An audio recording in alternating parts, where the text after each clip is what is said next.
So let's talk about the power of love. This world definitely needs more love in it, and not just this superficial, oh, I love this, oh, so much. But like, love. And one of the stories that always blows my mind, there's a great story of love from Babylon, actually, in the Torah, right? And, with the Rastas, Babylon's like the epitome of all things evil. Fire burn Babylon, right?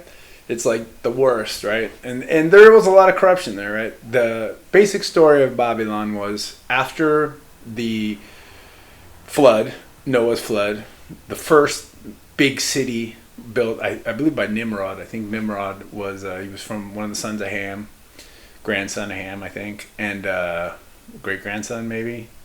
He was the first evil king, kind of made himself this god figure.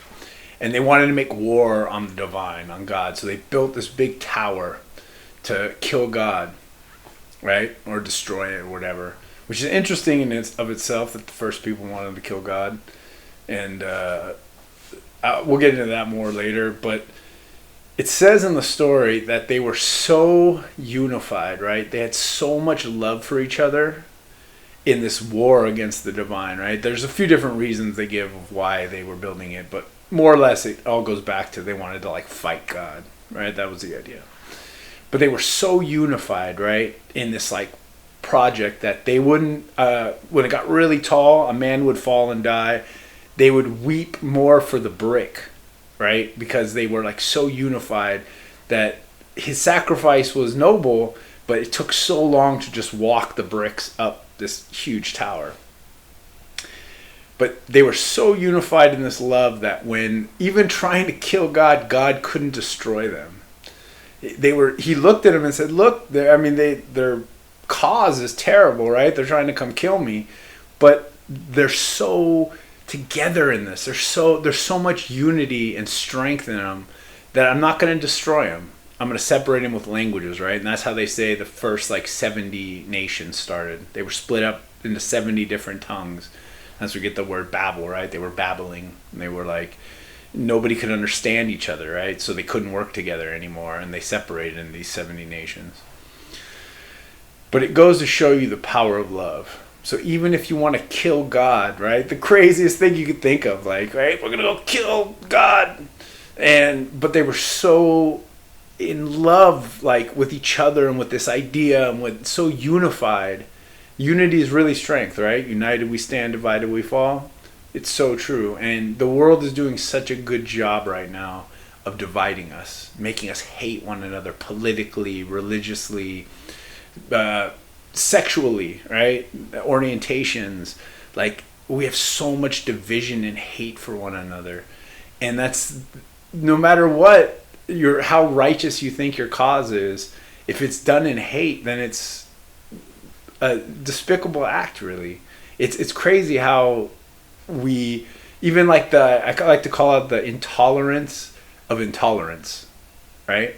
We are you can't be intolerant, and they hate the people who are intolerant. So they're intolerant of intolerance. It's hatred for hatred, right? Martin Luther King, darkness can't drive out darkness. Only light can do that. Hate can't drive out hate. Only love can do that. And so think our ideals are right, and we hate the other side. Politics right now in America is insane. How much we hate each other, and it's all supposed to be about love and acceptance. And if somebody doesn't love and accept what you love and accept, you hate them for it, and that's crazy. It's crazy to me. Even in Babylon, with the worst idea, their love saved them. And now we have great ideas. Some of these, causes, just like on omniist and religion, both sides have points. I'm not going to say that these guys are all wrong or these guys are all right and vice versa, because I just think that's crazy. I think everyone's got a bit of the truth. And we can't see that anymore. We're so divided on every issue, it seems. Anything we can think of, boy, it's one side just hates the other. And that's the opposite of love, right? It's the opposite. Even Babylon had more love for each other than we do. And that's crazy to me. So if we're really going to save the humans, we've got to have some like legit love, and we can't be intolerant of intolerance, right? The idea of freedom of speech is not so that people can say hateful stuff. It's that when people say hateful stuff, the people who are coming with love and realness can teach them, like, yo, you don't got to hate it. How many stories are there online of like racist people or hateful people actually hanging out with the people they hate and turning a new leaf, right? That's the idea of free speech, is that people can say whatever they want. And in the end, we teach them, the sane people are like, dude, no, you can't. That's a crazy idea. Look, let me show you why that's crazy. And so we can't, but we don't hate them for it. We just acknowledge, like, maybe they just don't know. And so even in Babylon, we can learn a great lesson of love. Even in the most corrupt city that wanted to kill the divine, there's a great lesson in unity and strength. And that's like the real love. And we need love like that. And hopefully we can love each other like that with just righteous causes, good causes, noble causes, not just this idea of like they're 100% wrong and I'm 100% right and vice versa. Like you can't find any common ground. In most things, the same with people who hate one another on culture, right? Because there's only one race, the human race. But with many ethnicities and cultures, there's far more commonalities than there are differences. And when we focus on the differences, we create this great division and hate one another on these differences that aren't as many as the similarities we share with each other. So hopefully my blessing for everyone is that we find the commonalities and we find love and unity, even like Babylon, to that extent that like we love so much that we can't even be destroyed by the divine because we have such love and unity and purpose and like cooperative purpose in our lives. And we really have to find those commonalities and start basing our lives more on commonalities and dividing ourselves over these differences we share. Because everyone's going to have different opinions. You're never going to convince everybody, right? And that's the problem. It's like, it's okay. I don't know if it's a problem, but it's, you have to slowly just work on people. A river chops through. The Grand Canyon was made over millions of years. Sometimes it takes time. Some people are harder hearted than others. You can't just give up on them because they're full of hate and be intolerant of intolerance. That's you got to give them love and show them the way. You got to teach them, show them, introduce them to those people, introduce them to those types so that they can see that they're humans in the end. Because in the end, my cousin said it great.